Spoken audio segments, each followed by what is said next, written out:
Assalamualaikum warahmatullahi wabarakatuh. Kembali lagi di video pembelajaran Anissa Rahmayanti. Baiklah, pada video kali ini kita akan membahas seputar sosiolinguistik. Banyak halayak umum yang belum mengetahui jelas tentang sosiolinguistik ini. Sebelumnya, perkenalkan nama saya Anissa Rahmayanti dengan NIM 19016070 dari Prodi Pendidikan Bahasa Indonesia. Sebelumnya, video ini adalah tugas dari mata kuliah pengantar sosiolinguistik dengan dosen pengampu yaitu Ibu Dr. Randa Ermawati Arif MPD. Nah, seperti biasa sebelum kita masuk ke dalam materi yang akan kita bahas, kita akan merangkum terlebih dahulu apa saja subtema yang akan kita bahas pada materi kali ini. Seputar sosiolinguistik, materi yang akan kita bahas pertama adalah hakikat sosiolinguistik. Yang kedua ada hubungan antara bahasa dengan masyarakat. Yang ketiga ada kontak bahasa. Dan yang keempat ada kedewibahasaan. Yang kelima ada pendayagunaan sosiolinguistik dalam pembelajaran bahasa Indonesia. Langsung saja kita masuk kepada pembahasan yang pertama, yaitu mengenai hakikat sosiolinguistik. Sosiolinguistik adalah ilmu interdisipliner. Istilah ini sendiri menunjukkan bahwa adanya suatu kaitan tersendiri atas bidang sosiologi, dan linguistik. Ada beberapa pendapat para ahli yang menjelaskan seputar sosiolinguistik. Yang pertama adalah menurut Bram dan Dickey pada 1986, halaman 145 dalam Rockman, yang dimana menjelaskan bahwa sosiolinguistik mengkhususkan kajian pada bagaimana bahasa itu berfungsi di tengah-tengah masyarakat. Yang kedua ada menurut Apple dalam Suito pada 1982 halaman 2 menjelaskan bahwa sosiolinguistik memandang bahwa bahasa sebagai sistem sosial di mana sistem ini berkomunikasi serta merupakan bagian dari masyarakat itu sendiri, serta adalah suatu bentuk dari kebudayaan tertentu. Sedangkan yang dimaksud dengan pemakaian bahasa adalah bentuk dari interaksi sosial yang terjadi secara alami dalam situasi yang konkret. Selanjutnya adalah mengenai tujuan dari sosiolinguistik. Teori yang dikemukakan oleh Kirdalaksana pada 1993 menjelaskan bahwa pembandingan dari pembidangan linguistik seperti yang diketahui oleh Kencono. Yang pertama itu ada memberikan pengetahuan tentang bagaimana cara menggunakan bahasa dalam aspek akar dan segi sosial. Yang kedua memberikan pedoman dalam berkomunikasi, di mana dengan menunjukkan bahasa, ragam bahasa atau gaya bahasa apa saja yang dimiliki oleh seseorang, kita dapat berbicara dan dapat berkomunikasi. Dan yang ketiga adalah dalam mengajarkan bahasa di sekolah berfungsi dalam kajian bahasa secara intelektual, yaitu akan menghasilkan peran-peran bahasa secara objektif, deskriptif dalam wujud membentuk sebuah buku tata bahasa. Yang keempat memberikan sambungan dalam mengatasi ketegangan politik akibat persoalan bahasa. Yang kelima, sebagai kajian intelektual terhadap bahasa yang mengkaji kaidah-kaidah bahasa tanpa mengaitkannya dengan kaidah-kaidah bahasa. Maksudnya di sini pengkajian bahasa secara intelektual, di mana bahasa digunakan sebagai alat komunikasi sosial tanpa harus mengaitkan seluruh aspek bahasa di dalam berkomunikasi. Hal ini biasanya akan disesuaikan dengan situasi dan kondisi serta lawan yang diajak berbicara atau berkomunikasi. Selanjutnya adalah sosiolinguistik terapan. Apa yang dimaksud dengan sosiolinguistik terapan adalah sesuatu yang mempelajari penerapan atau penggunaan bahasa di dalam berkomunikasi secara sosial. Penerapan atau penggunaan bahasa dalam komunikasi sosial ini harus selalu memperhatikan faktor-faktor situasi, maksud dari pembicaraan, dan status lawan yang diajak bertutur. Kemudian penerapan atau penggunaan bahasa secara macam ini selalu lebih dikenal dengan istilah pragmatik. Selanjutnya ada perbedaan linguistik murni dan linguistik terapan. Linguistik murni mengkaji bahasa dari seluk-beluk bahasa itu sendiri, sedangkan linguistik terapan mengkaji bahasa dengan kaitannya dengan disiplin ilmu lainnya. Morfologi, sintaksis, fonologi merupakan cabang dari linguistik murni. Ia murni melakukan kajian terhadap berbagai perkembangan dan fenomena dari kebahasaan. Semisalnya saja morfologi mengkaji tentang bagaimana terjadinya pembentukan morfem dari suatu kata. Kemudian psikolinguistik, sosiolinguistik, dan linguistik education merupakan cabang dari linguistik terapan. Ia mengkaji tentang linguistik dengan kajiannya bersama dengan ilmu lainnya. Semisalnya saja mengkaji linguistik education merupakan mengkaji fenomena linguistik dalam bidang pengajaran bahasa. Selanjutnya kita masuk kepada pengertian bahasa dalam linguistik dan sosiolinguistik. Perumusan pengertian pengajaran bahasa berdasarkan sosiolinguistik. Penjelasan secara sosiolinguistik penting untuk menentukan sistem linguistik tertentu. Apakah dapat ditentukan atau diuji oleh anggota masyarakat tutur untuk menggunakan bahasa sesuai dengan fungsi tertentu. Jenis-jenis dari bahasa ada banyak sekali ragam dari bahasa. Semisalnya saja bahasa resmi, bahasa negara, bahasa pertama, bahasa nasional, kemudian ada jenis dari bahasa ibu, bahasa kedua, bahasa asing, dan lain-lainnya.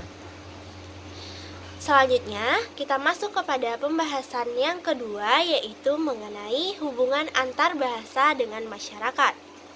Yang pertama ada pengertian dari bahasa dalam kajian sosiolinguistik. Bahasa secara sosiolinguistik adalah faktor vitalitas atau sesuatu yang amat sangat penting, di mana menurut Filsam dalam Nur Hasanah dan Maksam pada 2002 menjelaskan bahwa yang dimaksud dengan vitalitas adalah sistem linguistik dalam suatu masyarakat penutur asli yang ditidak dan toleransi sesuai dengan pemakaiannya. Berdasarkan hal-hal tersebut, bahasa berkembang mulai dari bahasa standar, bahasa klasik, bahasa artikular, bahasa vertikal, dan berbagai bahasa yang digunakan di wilayah-wilayah. Ada yang kemudian dipengaruhi oleh dialek yang memiliki perbedaan satu sama lainnya. Kemudian yang kedua, pengertian masyarakat dalam kajian sosiolinguistik. Ibrahim dalam Nur Said dan Maksam pada 2002 halaman 53 menjelaskan bahwa klasifikasi definisi dari masyarakat menggunakan kriteria yang berbeda, di mana rumusan mengenai masyarakat itu sendiri adalah yang pertama, merupakan sekelompok manusia yang memiliki signifikasi secara umum sesuai dengan etnis, agama, ras, usia, orientasi, dan jenis kelamin serta jabatan. Kemudian merupakan unit batasan fisik seseorang di mana memiliki kesempatan yang sama dalam berkomunikasi. Ketiga, merupakan kumpulan etnis pada tempat yang sama dan memiliki unsur-unsur yang sama secara umum. Nah, di dalam hal ini dikategorikan adalah bahasa. Kemudian yang ketiga adalah hubungan masyarakat dengan bahasa. Hubungan antar bahasa dan masyarakat dipandang sebagai sesuatu hal yang sangat sederhana namun kompleks, di mana maksudnya adalah masyarakat merupakan syarat sekelompok individu untuk dapat berkomunikasi atau berbahasa. Bahasa merupakan alat yang penting dalam sebuah organisasi kemasyarakatan. Ini merupakan syarat mutlak terjadinya interaksi sosial di dalam masyarakat. Karena melalui bahasa, masyarakat dapat membentuk suatu peradaban, suatu perencanaan kegiatan, pelaksanaan, dan hasil evaluasi dari sesuatu masalah atau hal yang dihadapi untuk dapat dilakukan pemecahan masalah. Materi selanjutnya adalah sosiolinguistik dan sosiologi bahasa. Terdapat dua pandangan berkaitan dengan istilah sosiolinguistik dan sosiologi bahasa. Pendapat yang pertama, kelompok pertama menyatakan bahwa kedua istilah adalah suatu identik dan dapat saling mengandalkan satu sama lain. Maksudnya, antara sosiolinguistik dan sosiologi bahasa memiliki peranan yang berkaitan satu sama lainnya di dalam pemakaian bahasa itu sendiri. Yang kedua menyatakan bahwa antara sosiolinguistik dengan sosiologi bahasa terdapat perbedaan. Nah, setelah pendapat yang pertama tadi mengemukakan adanya keterkaitan antara keduanya, pendapat kedua menyatakan ada perbedaan di antara keduanya. Maksudnya adalah bahwa antara sosiolinguistik dan sosiologi bahasa memiliki peranan yang berbeda di dalam pemakaian bahasa dilihat dari sudut pandang yang berbeda pula, di mana sosiolinguistik mengkaji bahasa berdasarkan pada aturan-aturan bahasa yang telah diatur sebelumnya. Sedangkan sosiologi bahasa menggunakan bahasa sesuai dengan situasi dan kondisi dari si penutur itu sendiri. Selanjutnya kita masuk pada materi yang ketiga, yaitu mengenai kontak bahasa. Rusyana dalam Nur Syait dan Maksam pada 2002 halaman 65 mengemukakan bahwa kedewibahasaan diartikan sebagai penggunaan dua bahasa atau lebih oleh seseorang. Sedangkan kontak bahasa adalah pengaruh dari suatu bahasa kepada bahasa lainnya. Baiklah, selanjutnya yaitu mengenai baik atau langsung maupun tidak langsung secara keseluruhan menimbulkan terjadinya perubahan sistem, di mana dalam sistem bahasa yang menjadi milik tahap pembicara, kedewibahasaan dalam memiliki perkembangan sejarah bahasa itu sendiri. Jenis-jenis bahasa dapat dibedakan berdasarkan sifatnya. Yang pertama adalah kontak regional dan kontak bahasa non-regional. Nah, kita akan menjelaskan secara lebih rinci. Maksud dari kontak bahasa regional adalah suatu bahasa yang disebabkan terjadinya oleh kawasan tertentu masyarakat atau dipengaruhi oleh wilayah sekitar masyarakat itu sendiri. Maksudnya di sini seperti kontak bahasa yang terjadi di daerah pinggiran akan berbeda tentunya dengan kontak bahasa yang terjadi di pusat kota. Hal ini akan mempengaruhi cara berkomunikasi masyarakatnya. Begitu juga dengan masyarakat yang berada di daerah pegunungan dan masyarakat yang berada di daerah kawasan pantai. Kemudian, kontak bahasa non-regional. Maksudnya kontak bahasa ini tidak dipengaruhi oleh sesuatu yang tampak. Maksudnya adalah kontak bahasa tidak dipengaruhi oleh sesuatu hal yang umum di masyarakat. Misalnya saja, kontak bahasa non-regional contohnya adalah cara berbahasa seseorang yang memiliki pendidikan yang tinggi dan bahasa seseorang yang memiliki tingkat pendidikan yang rendah.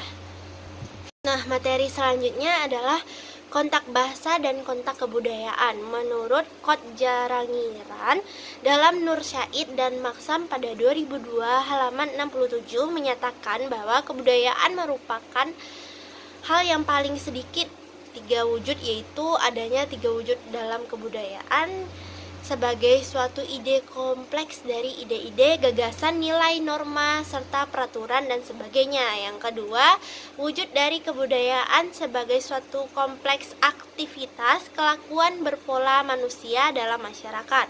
Dan yang ketiga itu ada wujud dari kebudayaan sebagai benda-benda hasil dari manusia. Kemudian faktor penyebab terjadinya kontak bahasa. Ada dua kelompok yang berpindah ke daerah yang mempengaruhi, kemudian mereka bertemu dan terjadilah kedewibahasaan melalui kontak bahasa. Kemudian perpindahan suatu kelompok ke wilayah kelompok lain. Dan yang ketiga adanya pendidikan atau bisa disebut dengan kontak belajar. Nah, yang keempat adanya hubungan budaya yang dekat antara sesama tetangga lama. Kemudian adanya praktik pertukaran buruh secara paksa. Nah, kita masuk kepada materi selanjutnya, yaitu mengenai akibat dari adanya kontak bahasa itu sendiri, yang pertama adalah adanya Pidgin atau Creole. Menurut Promosol pada 2001 halaman 159 menyatakan bahwa Pidgin secara tradisional adalah bahasa yang muncul dari kontak situasi baru yang melibatkan lebih dari dua kelompok kebahasaan. Kemudian selanjutnya adalah bilingualisme. Menyatakan bahwa bilingualisme adalah ketika seseorang telah menguasai bahasa pertama dan bahasa kedua. Sedangkan menyatakan Chair pada 2007 menyatakan bahwa penyampaian beberapa pembahasan dalam suatu bahasa. Kemudian yang selanjutnya adalah diklosia. Diklosia adalah menggunakan istilah untuk menyatakan keadaan suatu masyarakat di mana terjadi dua variasi dalam penggunaan bahasa. Yang ketiga adalah alih kode, merupakan peraturan dari kontak-kontak bahasa yang terjadi. Keempat adalah campur kode. Campur kode adalah bila dalam suatu peristiwa tutur terjadi peralihan suatu klausa suatu bahasa ke dalam klausa bahasa lainnya, maka peristiwa yang terjadi adalah alih kode. Tetapi apabila di dalam suatu peristiwa tutur, klausa-klausa maupun frasa yang digunakan terdiri dari klausa dan frasa yang bercampur, maka hal ini disebut dengan campur kode. Nah, selanjutnya adalah intervensi. Intervensi adalah penyimpangan norma bahasa dari masing-masing bahasa dan tuturan dari kedewibahasaan. Nah, yang berikutnya ada integrasi. Integrasi merupakan bahasa dengan unsur-unsur pinjaman dari bahasa asing yang dimana dipakai dan dianggap bukan sebagai unsur pinjaman. Biasanya unsur pinjaman diterima dan dipakai oleh masyarakat yang terjadi penyesuaian tata bunyi atau tata kata melalui proses yang cukup lama. Contohnya adalah Polish dalam bahasa Inggris yang telah diterapkan oleh masyarakat Malaysia menjadi Polish. Karena hal ini terjadi adalah integrasi. Kemudian yang selanjutnya adalah konvergensi, yaitu Chair dan Agustina pada 2010 menyatakan bahwa ketika sebuah kata sudah ada pada tingkat integrasi, maka artinya kata serapan itu sudah disetujui conflict inter new language, atau kata itu sudah terjadi dalam interaksi yang lazim di dalam konvergensi. Nah, kita masuk kepada materi yang ketiga adalah mengenai kedewibahasaan. Ada beberapa pendapat ahli yang menerangkan mengenai kedewibahasaan ini. Yang pertama adalah menurut Blaufrän. Nah, kedewibahasaan adalah suatu penguasaan dari dua bahasa atau lebih yang seimbang atau baik. Kemudian Haldane menjelaskan bahwa kedewibahasaan adalah keadaan seseorang di mana pembina atau pembicara yang sudah menguasai dua bahasa dan menggunakan kedua bahasa tersebut dalam berbagai pemakaiannya. Yang ketiga adalah menurut Haugen, kedewibahasaan adalah pengetahuan tentang dua bahasa. Selain itu, penggunaan dua dialek juga termasuk ke dalam kedewibahasaan. Selanjutnya adalah keterkaitan antara kedewibahasaan dengan kontak bahasa. Mengapa hal ini disebut memiliki keterkaitan? Nah, kita akan menjelaskannya. Nah, yang pertama kontak bahasa. Apa itu yang dimaksud dengan kontak bahasa? Kontak bahasa adalah peristiwa di mana terjadinya saling mempengaruhi antar dua atau lebih bahasa atau ragam bahasa karena penutur berbagai bahasa tersebut saling berinteraksi, dan kontak bahasa pun muncul daripada ragam dan fenomena termasuk dalam konferensi bahasa, perubahan pada bahasa, peminjaman bahasa, dan relevansi dari bahasa itu sendiri. Nah, kedewibahasaan adalah peristiwa yang terjadi apabila seorang penutur melakukan pemakaian dua bahasa oleh seorang penutur dalam aktivitasnya. Kemudian kedewibahasaan timbul dari adanya kontak bahasa. Nah, akibat adanya dari kontak bahasa menimbulkan kedewibahasaan. Maka dapat disimpulkan hubungan dari kontak bahasa dan kedewibahasaan. Kontak bahasa menimbulkan kedewibahasaan dalam penggunaan bahasa dalam komunikasi. Nah, tipologi ketersebaran kedewibahasaan. Yang pertama, menurut Winarren pada 1957 mengatakan tipologi kedewibahasaan didasarkan pada daerah atau tingkatan penguasaan seseorang terhadap keterampilan berbahasa. Nah, yang pertama adalah kedewibahasaan majemuk. Kedewibahasaan majemuk adalah kedewibahasaan yang menunjukkan bahwa kemampuan bahasa salah satunya bahasa lebih baik daripada kemampuan berbahasa pihak yang lainnya. Kemudian yang B, kedewibahasaan koordinatif atau sejajar. Kedewibahasaan semacam ini adalah kedewibahasaan yang menunjukkan bahwa pemakaian dua bahasa sama-sama baik oleh seseorang individu. Yang ketiga, kedewibahasaan subordinatif atau kompleks. Maksudnya di sini kedewibahasaan yang menunjukkan bahwa seseorang individu pada saat memakai bahasa pertama sering memasukkan bahasa kedua atau malah sebaliknya. Sedangkan menurut Beth Barrymore pada 1985 halaman 22 menambahkan suatu derajat lagi dari kedewibahasaan, yaitu interpretation bilingual. Maksudnya adalah kedewibahasaan yang dimiliki oleh seseorang individu yang sedang dalam proses penguasaan bahasa kedua.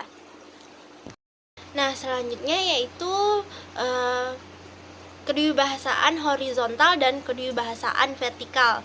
Nah, menurut Paul dalam Batman Bardomers pada 1985 halaman 5, tipologi bahasa lebih didasarkan pada status bahasa yang ada di dalam masyarakat. Maka hal ini dapat dibagi menjadi kedewibahasaan horizontal dan vertikal. Maksud dari kedewibahasaan horizontal adalah pemakaian dua bahasa yang berbeda tetapi masing-masing bahasa memiliki status yang sejajar baik dalam situasi resmi, situasi kebudayaan maupun dalam kehidupan bersosialisasi. Nah, yang kedua yaitu kedewibahasaan vertikal. Maksudnya adalah pemakaian bahasa apabila bahasa baku dan dialek baik yang berhubungan atau tidak berhubungan sama sekali yang dimiliki oleh seorang penutur. Yang ketiga adalah kedewibahasaan diagonal, merupakan pemakaian dua bahasa dialek atau tidak baku secara bersama-sama oleh seorang penutur dalam kegiatan bertuturnya. Nah, materi selanjutnya yaitu mengenai efek dari kedewibahasaan. Yang pertama, terjadinya alih kode. Alih kode merupakan pengertian dari dua bahasa atau lebih, atau dua ragam bahasa atau lebih dari beberapa gaya dalam satu ragam atau dialek, atau lebih tepatnya penggunaan bahasa di dalam suatu pembicaraan yang menggunakan dua dialek yang berbeda dari dua jenis bahasa. Contohnya mungkin yang pertama menggunakan dialek bahasa daerah, kemudian yang kedua menggunakan dialek bahasa asing yang dilakukan dalam satu topik pembicaraan oleh seorang penutur.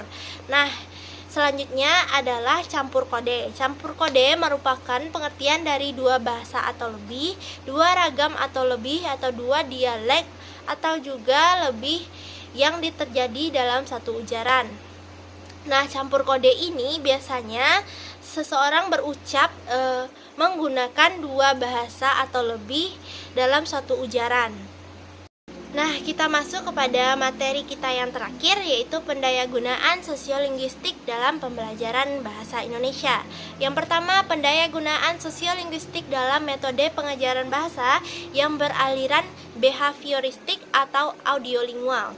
Pengajaran bahasa melalui behavioristik, kita perlu mengetahui terlebih dahulu apa yang dimaksud dengan behavioristik.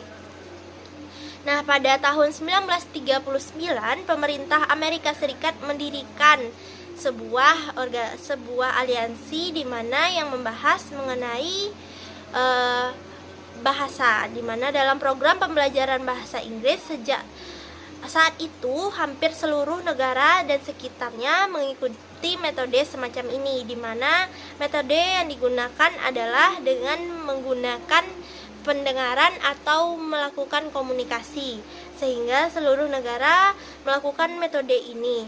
Nah, dan sering disebut dengan metode behavioral.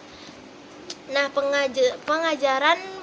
pengajuan metode audiolingual meyakini bahwa salah satu permasalahan yang menghambat pembelajaran bahasa target adalah penguasaan dari siswa atau pembelajaran terhadap bahasa pertama atau bahasa ibu. Untuk itu, perlu dikembangkan teknik-teknik tertentu untuk meminimalisir atau jika mungkin menghilangkan pengaruh penguasaan siswa terhadap bahasa pertamanya. Salah satu teknik yang paling populer adalah dengan mengembangkan analisis kontrasif antara bahasa target dengan bahasa ibu siswa. Melalui teknik ini, guru dapat meramal unsur kebahasaan mana yang kelak merupakan hambatan bagi siswa dalam melakukan komunikasi. Nah, unsur-unsur kebahasaan itu mungkin berupa fonem, morfem, atau sintaksis. Nah, dapat kemudian dilakukan evaluasi untuk dapat melepaskan pengaruh bahasa pertama di dalam penguasaan bahasa kedua. Nah, selanjutnya yaitu mengenai pendayagunaan sosiolinguistik dalam metode pengajaran bahasa yang beraliran mentalik. Didasarkan atas psikologi mentalik adalah metode komunikatif yang dikenal juga sebagai pendekatan komunikatif. Secara mendasar, selain dipengaruhi oleh psikolinguistik mentalik, pendekatan komunikatif ini juga didasarkan atas linguistik tradisional dan transformasional yang dipelopori oleh Noam Chomsky. Nah, di mana konsep kompetensi komunikatif dianggap sebagai suatu hal dari dianatomikan oleh Chomsky yang membedakan komponen bahasa menjadi dua bagian, yaitu kompetensi dan proformasi atau ujaran.